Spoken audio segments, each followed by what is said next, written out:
Good morning students, welcome back to DAV college online classes. बच्चों आज हम एक नया टॉपिक जो है that is a Newton formula and other relations for the optical system ये स्टडी करेंगे कि हमारे पास जो ऑप्टिकल सिस्टम मतलब जिसमें अपने कोएक्सियल लेंस की बात करें, जिसमें नंबर ऑफ लेंसेज अपने ने एक ही एक्सिस पर अरेंज किए होते हैं, उसके लिए हम न्यूटन फार्मूला को जनरेट करेंगे और उसी में हम देखेंगे कि कुछ और रिलेशंस भी हमारे पास बनते हैं, उनको भी हम डिस्कस करेंगे। ठीक है, तो सबसे पहले हम इसके लिए क्या कंसीडर करते हैं कि जो अपना लेंस है, लेंस सिस्टम है, हम लेंस निकाय जिसे हम कहते हैं उसको कंसीडर करते हैं। वो बच्चों आपके पास कुछ किस तरह से बनेगा, कुछ इस तरह से बनेगा आपके पास। वो सिस्टम हम ले लेते हैं, जैसे ये आपके पास क्या मैंने एक कंसीडर की, ये प्रिंसिपल एक्सिस आपने ने कंसीडर कर ली। अब यहाँ पे हम क्या करेंगे कि एक आपके पास जो प्लेन थे जो हमने कंसीडर किए हुए थे, वो प्लेन बच्चों हमने यहाँ पे ड्रॉ कर दिए। ठीक है, एक प्लेन यहाँ ले लेता हूँ और एक प्लेन आपका यहाँ पे अपने कंसीडर कर लेंगे। स्ट्रेट लाइन आप इसके बनाएंगे। ठीक है, इस तरह से आपके पास बन गया। अब यहाँ पे इसको मैं कंसीडर कर लेता हूँ that is the H1 point, यहाँ पे हम इसको कंसीडर कर लेते हैं that is the P1 point. ठीक है, उसी तरह यहाँ पे मैं कंसीडर करता हूँ H2 पॉइंट। ठीक है, और यहाँ पे हम कंसीडर कर लेते हैं P2 पॉइंट।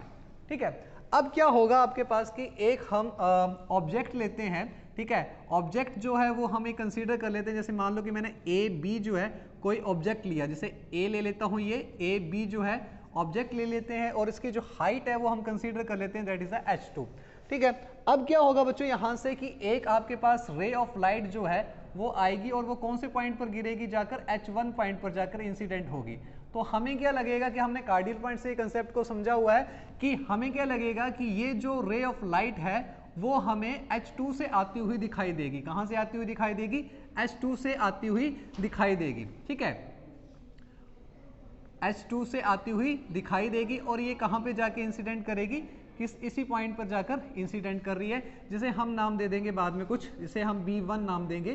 ठीक है, इसे हम क्या नाम देंगे? V1 जो है वो नाम दिया जाएगा। उसी तरह एक और रे ऑफ लाइट इसी पॉइंट से आपके पास आ रही है और जो कि इंसिडेंट कर रही है, यहाँ पे मान लो उसको K1 पॉइंट नाम देते हैं हम। ठीक है, आप लोगों ने ध्यान में रखना है कि जब आपकी रे ऑफ लाइट जो है वो प्रिंसिपल एक्सिस से थोड़ा नीचे इंसिडेंट करती है तो वो क्या करेगी? पैरेलल। ठीक है, और आपको क्या दिखेगी? पैरेलल ही यहाँ पे आगे जाती हुई दिखाई देगी। ठीक है, तो इस तरह से इसकी ऑब्जर्वेशंस होती हैं। ठीक है, इस तरह से हमारे पास क्या बनेगा? एक पॉइंट्स बन जाएगा। ठीक है, तो ये जो आपके पास हाइट आई, this is basically the height of the image. इसे हम क्या मान लेते हैं कि A1 B1 is the height of the image, जो कि किस ऑब्जेक्ट की है? AB ऑब्जेक्ट की है, जिसकी हमने यहाँ पे H1 हाइट होगी और ये कितनी हमने ले ली? -H2। इसको मैंने क्यों लिखा? क्योंकि प्रिंसिपल एक्सिस के क्या है? नीचे है। क्लियर होगी बात यहाँ तक? ठीक है, जहां पे बच्चों ये इंटरसेक्ट करेगी, ये वाला पॉइंट आपका F1 होगा, जिसे हम फर्स्ट फोकस पॉइंट कहेंगे। यहाँ पे जो इंटरसेक्ट करेगी इसे हम क्या कहेंगे? Second focus point F2। ठीक है, और यहाँ पे ये जो डिस्टेंस होगा F1 से लेकर आपका B का, इसे हम कंसीडर करेंगे X1, लेकिन लेंगे नेगेटिव। नेगेटिव क्यों लेंगे?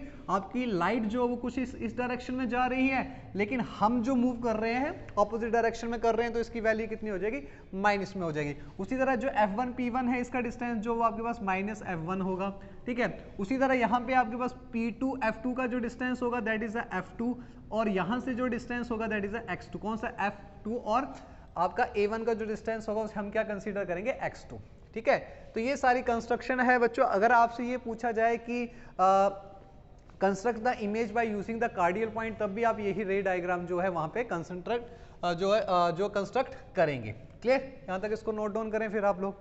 ठीक है, अब यहीं से हम क्या करेंगे? न्यूटन फॉर्मूला जो है वो जनरेट करेंगे। ठीक है, यहीं से हम क्या करेंगे? न्यूटन फॉर्मूला जनरेट करेंगे। तो आप लोग हेडिंग लगाएंगे इसमें, फर्स्ट पॉइंट हमारा न्यूटन फॉर्मूला। ठीक है, न्यूटन फॉर्मूला। मैं देख लेता हूं कि आपको दिखाई दे रहा है ये पार्ट बोर्ड का कि नहीं, थोड़ा सा बाहर जा रहा है। ठीक है, तो यहां से अब आपके पास क्या आएगा? न्यूटन फॉर्मूला बच्चों हम क्या करेंगे? जनरेट करेंगे। न्यूटन फॉर्मूला हम क्या करेंगे? जनरेट करेंगे कि न्यूटन ने लेंसेज सिस्टम के लिए किस तरह का फॉर्मूला दिया हुआ है, न्यूटन्स फॉर्मूला। ठीक है, तो bye using the property of a similar property से, सिमिलरिटी प्रॉपर्टी से, तो हम क्या लिखेंगे? From triangle, from similar triangle. Triangle आपके पास क्या आएगा बच्चों? कौन से ट्रायंगल हम कंसीडर कर रहे हैं? जैसे कि अब हमने कौन से ट्रायंगल जो है कंसीडर किए? हमने ट्रायंगल ले लिए बच्चों आपके पास, जैसे A B और दूसरा कौन सा आपके पास आ गया? ABF1। कौन सा ट्राइंगल लिया हमने, ABF1, और दूसरा हमने, हाँ बच्चों यहाँ पे ध्यान रखें, this is a K2 point, ठीक है, this is a K2 point. अब यहाँ पे क्या है आपके पास, जो सेकंड ट्राइंगल हमारे पास आएगा बच्चों वो कौन सा होगा, सेकंड ट्राइंगल हमने ले लिया यहाँ से F1 P1 और आपका K1, ठीक है। तो सिमिलर ट्राइंगल से हमने इन दोनों चीजों को कंसीडर किया है, ठीक है, सिमिलर ट्राइंगल से हमने इन दोनों चीजों को कंसीडर किया, ठीक है। अब यहीं से हम सिमिलर ट्राइंगल की प्रॉपर्टीज को लगा के जो है, सिमिलर ट्राइंगल की प्रॉपर्टीज से क्या होगा कि आप लिख सकते हैं, जैसे आपके पास आ गया P1 K1, ठीक है। तो यहां से इसकी हाइट, तो यहां से इसकी हाइट कौन सी है आपके पास, AB, ठीक है। बेस की बात करते हैं तो यहां से बेस आपके पास कौन सा है, F1 P1 डिवाइडेड बाय में P F1 के बराबर। तो P1 K1 देखो ये हाइट हमने H2 मानी है, तो देखो ये डिस्टेंस भी सेम है, ठीक है, क्योंकि पैरेलल लाइंस है तो डिस्टेंस भी क्या होगा, सेम होगा, तो इसकी वैल्यू भी कितनी होगी, मतलब जो P1 आपके पास आ रहा है, P1 K1 जो होगा उसका डिस्टेंस भी कितना होगा आपके पास, -K2 ही, H2 ही इसको लेके चलेंगे, ठीक है। तो इसकी वैल्यू यहाँ से आ जाएगी -H2 डिवाइडेड में AB की वैल्यू कितनी है, H1, ठीक है। F1 P1 देखो, F1 और P1 इन दोनों के बीच का डिस्टेंस कितना है, -F1 आ गया आपके पास, और ये डिस्टेंस कितना है आपके पास, BF1 कितना है आपके पास, -x1, तो कैंसिल आउट हो जाएगा। तो यहां से आपके पास H2/H1 की वैल्यू जो बच्चों वो माइनस आपके पास कितना लिख सकता हूँ, F1/x1 लिखी जा सकती है, ठीक है। तो this is a equation number 1, ये आपके पास क्या बनेगी, इक्वेशन नंबर 1। उसी तरह अब हम क्या करेंगे, उसी तरह हम क्या करेंगे ठीक है, उसी तरह फ्रॉम, जैसे हमने इस साइड पर एक चीज को, हाँ एक और चीज का ध्यान रखें कि जो मीडियम के जो लेंस है, लेंस के जो लेफ्ट साइड है वहां का जो मीडियम है उसके लिए आपने क्या कंसीडर किया, रिफ्रैक्टिव इंडेक्स μ1 लिया है, और इस तरफ का जो मीडियम है बच्चों उसके लिए रिफ्रैक्टिव इंडेक्स हमने क्या लिया है, μ2 कंसीडर किया, मतलब दोनों तरफ मीडियम जो है वो डिफरेंट है। अब उसी तरह फ्रॉम ट्राइंगल, उसी तरह फ्रॉम ट्राइंगल बच्चों आपने कौन से कंसीडर की, जैसे यहाँ पे हमने कंसीडर किया ना, उसी तरह वहां पे हम कंसीडर करेंगे, कौन सा कंसीडर कर लेते हैं, यहाँ से अब हमारे पास आ जाएगा H2 P2 F2 एंड दूसरा कौन सा आ गया, F2 A1 B1, ठीक है। तो अगेन इसके लिए जैसे हम ले लेते हैं, यहाँ से देखो हाइट के लिए चलते हैं अपने, A1 B1 डिवाइडेड बाय में कितना आ गया, H2 P2, ठीक है, और बेस की हाइट के लिए आ जाएगा F2 और A1 डिवाइडेड बाय में कितना आ जाएगा, P2 F2, ठीक है। तो A1 B1 की वैल्यू आपके पास कितनी, -H2 है, यहाँ पे लिख दिया -H2, ठीक है। H2 P2 की वैल्यू कितनी, H2 P2 की वैल्यू है आपके पास, देखो ये हाइट अगर H1 है तो बच्चों ये हाइट भी कितनी होगी, H1 ही होगी, इसको भी हम क्या कंसीडर करेंगे, H1 ही कंसीडर करेंगे। तो यहाँ पे कितना आ गया, H1 आ गया। उसी तरह आ जाओ F2 A1, ये रहा आपका F2 A1, वो किसके बराबर होगा, X2 के बराबर है, यहाँ पे आ गया X2, ठीक है। P2 F2 किसके बराबर होगा, F2 के बराबर होगा, तो यहाँ पे कितना आ गया, F2, तो इसको मैं ऐसे लिख सकता हूँ, और H2 H1 is equals to किसके बराबर, ये माइनस साइन इधर ले गए अपने, ठीक है, -x2 डिवाइडेड बाय में F2, this is the equation number second, this is the equation number second, this is the equation number second. तो देखो बच्चों आपके पास जो इक्वेशन नंबर सेकंड है और जो फर्स्ट है, दोनों ही किसकी वैल्यूज हैं, H2/H1 की वैल्यूज हैं, तो दोनों इक्वेशंस को हम इक्वेट कर सकते हैं, ठीक है। तो यहीं पे कर रहा हूं इसको मैं, फ्रॉम इक्वेशन 1 एंड 2, इक्वेशन जो आपके पास 1 और 2 है उससे हम क्या लिख रहे हैं, -F1 divided by x1 is equals to -x2 divided by में F2, यहां से आपके पास क्या बना, F1 F2 is equals to x1 x2, ठीक है, ये फॉर्मूला जनरेट हुआ, F1 F2 is equals to x1 x2, ठीक है। और इसी फॉर्मूले को हम क्या बोलते हैं, न्यूटन फॉर्मूला, इसी फॉर्मूले को हम क्या बोलेंगे, Newton formula for the optical system, Newton formula for the optical system, यही ऑप्टिकल सिस्टम के लिए आपका क्या रहेगा, न्यूटन फॉर्मूला रहेगा। अब देखो कि जब आपके, जैसे हमने ये मीडियम कंसीडर किए कि दोनों तरफ का जो मीडियम है वो डिफरेंट है, तो आपके पास ये रिजल्ट आता है, मतलब जो वहां पे हमारे पास जो फोकल लेंथ की वैल्यू वो F1 और F2 आ रही है, लेकिन जब हम मीडियम को सेम लेते थे, ठीक है, जैसे हमने लास्ट केस में भी पहले भी पढ़ा इस चीज के बारे में कि जब हम मीडियम को सेम लेते हैं तो F1 की वैल्यू कितनी होती है, -F होती है, और F2 की वैल्यू कितनी होगी, F होगी, मतलब उस कंडीशन में हमारे पास क्या होगा, फोकल लेंथ की वैल्यू सेम होंगी। लेकिन यहाँ पे हम देख रहे हैं कि फोकल लेंथ कैसी है, नेगेटिव है, यहाँ पे देख रहे हैं क्या है, पॉजिटिव है, तो उस कंडीशन में ये चीज चेंज हो जाएगी। ये न्यूटन फॉर्मूला कब है, जब different medium for same medium, ठीक है। आप ऐसे लिख सकते हैं कि इफ, नोट डाउन करें इसको, मिटा रहा हूं अब इसको, ठीक है, मिटा रहा हूं, ओके। चलिए अब हम क्या बोलेंगे कि इफ, सपोज करो हमने क्या बोला, इफ μ1 और μ2 की वैल्यू क्या होगी आपकी, सेम होगी। इफ जैसे मान लेता हूं कि μ1 और μ2 इक्वल है, उसको हमने 1 मान लिया, ठीक है, सेम है, सेम कोई भी मीडियम हमने सेम मीडियम कंसीडर कर लिया, मैंने एयर कंसीडर कर लिया, वैल्यू इसकी 1 होगी, तो उस कंडीशन में आपके पास जो f1 है और f2 है वो किसके बराबर हो गए, f के बराबर हो गए, सेम फोकल लेंथ होगी, लेकिन जो f1 की वैल्यू होगी, ठीक है, f1 की वैल्यू जो होगी वो -f आएगी और f2 की वैल्यू जो होगी बेसिकली क्या होगी, f होगी। तो यहाँ पे वैल्यू अगर हम रखें तो x1 इंटू x2, तो f1 की जगह मैंने -f रखा और f2 की जगह मैंने क्या रखा, प्लस f रखा, तो इसकी वैल्यू -f² हो जाएगी। तो हमारे पास रिलेशन क्या बन रहा है कि x1 x2 is equals to -f², ठीक है। ये रिलेशन हमारे पास कब बनेगा, जब हमने दोनों तरफ का जो मीडियम है वो सेम रखा है, और ये रिलेशन हमारे पास कब बना, जब हमारे पास जो मीडियम है दोनों तरफ क्या है, डिफरेंट है। This is basically the Newton's formula for the optical system. यही ऑप्टिकल सिस्टम के लिए हमारे पास क्या है, न्यूटन फॉर्मूला है। क्लियर हुई बात, ठीक है, नोट डाउन करें, नोट डाउन करें, ठीक है। तो ये आपका न्यूटन फॉर्मूला रहा। अब यहीं से हम कुछ रिलेशंस और फाइंड आउट करेंगे, ठीक है। तो हमारे पास सेकंड रिलेशन, जैसे न्यूटन फॉर्मूला हमने फाइंड आउट किया, सेकंड रिलेशन बच्चों हमारे पास क्या है, object image relation. Optical system के लिए अब हम क्या निकालेंगे, object image relation. Object image relation जो है वो हम फाइंड आउट करेंगे। तो बच्चों ऑब्जेक्ट इमेज रिलेशन निकालने के लिए जैसे हमने यहाँ पे जो ट्रायंगल वाली कंडीशंस अप्लाई की वो सेम ही हम उसी तरह से ट्रायंगल वाली कंडीशंस अप्लाई करेंगे, लेकिन इस केस में देखो अब हम क्या ट्रायंगल लेंगे, नाउ फ्रॉम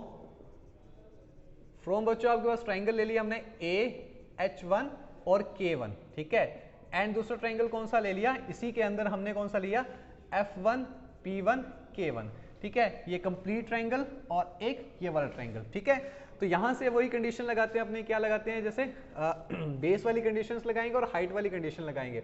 तो देखो एक और चीज यहाँ पे देखो, यहाँ से ऑब्जेक्ट, ये P से जो ऑब्जेक्ट का डिस्टेंस हम किस में लेते हैं, U में, तो -u इसको कंसीडर करेंगे। उसी तरह यहाँ से कहाँ से, P2 से आपका इमेज का जो डिस्टेंस है उसे हम क्या कंसीडर करेंगे, मतलब ये वाला डिस्टेंस जो होगा बच्चों उसको हम कैपिटल B लेके चलेंगे, ठीक है। इसको मिटा देता हूँ, बाकी ये जो था, ठीक है, इसको हम कैपिटल B लेके चलेंगे, ठीक है। जैसे हमें पोल से हम डिस्टेंस कंसीडर करते थे ना ऑब्जेक्ट का u, तो इस तरफ जा रहे हैं तो नेगेटिव हुआ, इस तरफ जा रहे हैं तो ये पॉजिटिव, किसका डिस्टेंस होगा, इमेज का डिस्टेंस होगा। अब यहाँ पे उसी तरह से हमने क्या कंसीडर किया, AH1 डिवाइडेड बाय में मैंने कौन सा ले लिया, F1 P1 is equals to किसके बराबर होगा, complete H1 K1 divided by में क्या होगा, P1 और K1, ठीक है, ये K1 पॉइंट था। क्लियर। तो AH1 की वैल्यू अभी मैंने बताई आपको, ये क्या डिस्टेंस यहां से यहां तक होगा तो कितना होगा, -u हो जाएगा। F1 P1 की वैल्यू -f1 हो जाएगी, is equals to H1 K1 को क्या लिख रहा हूं, H1 K1 यहां तक है, तो H1 P1 plus P1 K1 लिख सकते हैं इसको। तो हमारे पास क्या आएगा, H1 P1 plus P1 K1 divided by में P1 K1, ठीक है। तो -u डिवाइडेड बाय में -f1 इज इक्वल्स टू किसके बराबर होगा, H1 P1 की वैल्यू अभी हमने मानी थी कितनी थी, ये H1 के बराबर थी, ये भी किसके बराबर होगी, H1 के बराबर होगी। ये H1 आ गया, P1 और P1 K1 की वैल्यू कितनी होगी, -h2 हो जाएगा, डिवाइडेड बाय में P1 K1 किसके बराबर होगा, -h2 के बराबर होगा, ठीक है। तो यहां से देखो माइनस माइनस कैंसिल आउट, यहाँ पे माइनस रह जाए, और इसको मैं ऐसे रिवर्स ऑर्डर में लिख रहा हूं, F1 अपॉन में u is equals to -h2 divided by में H1 -h2 के बराबर लिख दिया। This is equation number third, this is the equation number third. यहां तक बात क्लियर हुई, नोट डाउन करें। उसी तरह हम अब यहां पे आएंगे, जैसे हमने यहाँ पे कंडीशंस निकाली उसी तरह हम यहाँ से निकालेंगे कंडीशन। एक बार हमने आपका जो ऑब्जेक्ट स्पेस था वहाँ से कंडीशन निकाली, एक बार जो हमारा इमेज स्पेस है वहाँ से कंडीशन जो है फाइंड आउट करेंगे। नोट डाउन करें बच्चों इसको, ठीक है। अब आ जाओ, ठीक है। अब हमारे पास क्या है, इसको मिटा दूं, इसको याद रखेंगे आप लोग थर्ड इक्वेशन को, F1 by u equals to -h2 upon में H1 -h2 हमारे पास आया, ठीक है। अब फ्रॉम हमारे पास ट्रायंगल दूसरी तरफ चलते हैं। नाउ फ्रॉम, अब बच्चों हमने ट्रायंगल लिया H2, हमारे पास जो है ट्रायंगल आ जाएगा H2 P2 और B1 एंड इसी के अंदर हमारे पास एक ट्रायंगल कौन सा बन जाएगा, ये छोटे वाला, ठीक है। सिमिलर ट्रायंगल के केस में हमारे पास कौन सा बन जाएगा, H2 P2F2, ठीक है। एक ये पूरा ट्रायंगल हमने कंसीडर किया, एक इसी के अंदर वाली कंडीशन को, ठीक है। पहले तो हमने एक जो पॉइंट पे इंटरसेक्ट करे थे वो ट्रायंगल कंसीडर किया, अब एक ही के अंदर दो ट्रायंगल वाला कंसेप्ट को हम फॉलो करेंगे, ठीक है। अगेन उसी तरह से चलते अपने अब हमारे पास क्या आ गया, जैसे मैं इस ट्रायंगल की बात करें, हम पूरे वाले बड़े वाले ट्रायंगल की बात करें बच्चों, तो हमारे पास क्या बन जाएगा, ये H2K2 और उसकी हाइट हमारे पास कितनी होगी सेकंड वाले की, वो हो गया आपके पास P2K2, ठीक है, इज इक्वल्स टू, अब हमको क्या करना है, बेस कंसीडर करना है, तो पहले वाले का बेस कितना K2B1 और दूसरे वाले का बेस कितना है आपके पास P2F2, ठीक है। तो H2K2 की वैल्यू कितनी होगी, देखो ये है H2K2, तो H1 माइनस H2, ठीक है, माइनस कितना होगा H2, तो यहाँ पे आ गई H1 माइनस H2, ठीक है ना, पूरी वैल्यू लिख दी मैंने, या तो इसको आप एक बार क्या करो इस तरह से लिख लो H2P2 प्लस P2K2, ठीक है, फिर लिख लो एक स्टेप और बढ़ा लेते हैं अपने, ठीक है, K2B1 डिवाइडेड बाय में P2F2 के बराबर। तो H2P2 की वैल्यू आपके पास H1 है, इसकी वैल्यू माइनस H2 आ गई, डिवाइडेड बाय P2K2 की वैल्यू जो है P2K2 की वैल्यू माइनस H2 आ गई, ठीक है। K2B1 की वैल्यू कितनी होगी, K2B1 की वैल्यू आपके पास V के बराबर है, और P2F2 की वैल्यू जो वो आपके पास F2 के बराबर है। तो यहां से आपके पास क्या बन गया, और हम क्या लिख सकते हैं, F2 अपॉन में V is equal to minus H2 upon में H1 minus H2, this is equation number 4, ठीक है। तो जो आपने इक्वेशन नंबर 3 निकाली वहां पे क्या था F1 बाई U, वहां पे H2, ठीक है, वहां पे क्या था H2, और यहां पे क्या आ रहा है माइनस H2, यहां पे क्या आ रहा है आपके पास माइनस H2, माइनस H2 कितना आ रहा है आपके पास माइनस H2, पहली वाली इक्वेशन में आपके पास आ रहा था माइनस H2, यहाँ पे कितना आ रहा है माइनस H2, थोड़ा सा मिस्टेक हुई है, एक बार दोबारा से देखते हैं इसको, मिस्टेक हुई है आई थिंक थोड़ी सी, पहली वाली इक्वेशन हमारी सही थी H2P2, सॉरी गलती होगी एक मिस्टेक होगी, यहाँ पे क्या था P2F2 थोड़ा ना, हमने ये थोड़ी ना ले रहे हैं, H2 और P2 आएगा, ठीक है, यहाँ पे क्या आएगा H2P2, ठीक है, H2P2, ठीक है, सॉरी ये तो सही था, K2 आपके पास कौन सा था, यहाँ से K2 और B1, एक मिनट दोबारा से करते हैं इसको, दोबारा से लिखते हैं इसको, थोड़ा मिस्टेक हुई। फर्स्ट पहले वाला ट्रायंगल लेते हैं, पहले वाले ट्रायंगल की हमने हाइट कंसीडर करनी है, तो वो थी H2 और आपके पास कितनी थी K2, ठीक है। तो सेकंड वाले की हाइट कितनी है H2P2 which is equals to किसके बराबर होगी, बेस कंसीडर करते हैं, तो पहले वाले का बेस है आपके पास K2B1 और दूसरे वाले का केस है P2F2, ठीक है, ये तो वैल्यू सही थी H2, और हम यहाँ पे देखो H2 और K2 की वैल्यू जो वो हमारे पास किसके बराबर बनेगी H1 माइनस H2 के बराबर, और H2P2 की वैल्यू हमारे पास H1 आएगी, ठीक है, यहाँ गलती हुई थी। H2K2 को क्या लिख सकता हूँ मैं H2P2 प्लस आपके पास P2K2 डिवाइडेड बाय में कितना रहेगा H2P2 रहेगा एज इट इज, ठीक है, K2B1 डिवाइडेड बाय P2F2 के बराबर, ये सेम है। तो H2P2 की वैल्यू बच्चों आपके पास H1 और इसकी वैल्यू कितनी माइनस H2 डिवाइडेड में H2P2 आपके पास किसके बराबर है H1 के बराबर है, ठीक है, विच इज इक्वल्स टू ये किसके बराबर है V के बराबर है, और ये किसके बराबर है F2 के बराबर है। अब इसको हम क्या लिखेंगे, और हम इसको कैसे लिख सकते हैं F2 divided by V is equals to H1 divided by में H1 minus H2, this is equation number 4। तो अब जो इक्वेशन नंबर 3 आपके पास आई है और जो इक्वेशन नंबर 4 आई, इन दोनों को हम ऐड कर देंगे on adding equation 3 and 4, on adding equation 3 and 4, ठीक है, इन दोनों ही इक्वेशंस को बच्चों हम क्या करेंगे अब ऐड करेंगे। इक्वेशन 3 और 4 को जब हम ऐड करेंगे तो देखो इक्वेशन 3 और 4 को ऐड करने पर हमारे पास क्या बन रहा है, क्या था वहां पे पहले F1 बाई U, ठीक है, प्लस F2 बाई V, ठीक है, विच इज इक्वल्स टू, देखो वहां पे माइनस H2 था, ठीक है, वहां पे क्या था माइनस H2 डिवाइडेड बाय में H1 minus H2 plus H1 divided by में H1 minus H2, LCM same आएगा, ठीक है, तो ऊपर क्या बनेगा H1 माइनस H2, तो इसकी वैल्यू कितनी हो जाएगी 1, तो ये आएगा आपके पास इक्वल्स टू 1। तो यहां से हम क्या लिख सकते हैं F1 divided by U plus F2 divided by V which is equals to किसके बराबर हो जाएगा 1 के बराबर, ठीक है। तो this is the formula for the combination of lens, इसे हम क्या कहते हैं,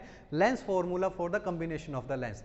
ठीक है, अब यहीं पे हम कंडीशन लगा देंगे कि किसके लिए, अगर दोनों तरफ का मीडियम सेम हो जाता है, ठीक है, तो हम यहीं पे कंडीशन इफ हम क्या बोलेंगे कि μ1 is equals to μ2 is equals to 1, तो हमारे पास f1 की वैल्यू जो माइनस f हो जाएगी और f2 की वैल्यू कितनी हो जाएगी, f हो जाएगी, तो वो वैल्यू यहाँ रखेंगे। तो जैसे इन वैल्यू को यहाँ पे रखेंगे तो f1 की जगह कितना आएगा, माइनस f डिवाइडेड बाय में u प्लस f अपॉन में v इज इक्वल्स टू किसके बराबर 1, तो f आपका कॉमन निकल के इधर चला जाएगा, तो आपके पास इक्वेशन बनेगी 1 by B minus 1 by U is equals to 1 upon में f। ठीक है, तो ये आपके पास रिजल्ट रहेगा, ये आपके पास रिजल्ट रहेगा। क्लियर? तो ये बच्चों अभी हमने कुछ 2 रिलेशंस ही किए हैं, 2-3 रिलेशंस और हैं। ठीक है, इसके बाद एक आर्टिकल और है हमारे पास, और हमारी वीडियो जो है, हमारा जो चैप्टर जो है वो फर्स्ट यूनिट जो वो हमारी कंप्लीट हो जाएंगे। तो यहाँ तक इसको ध्यान से करें, तो मिलते हैं नेक्स्ट वीडियो में। Thank you.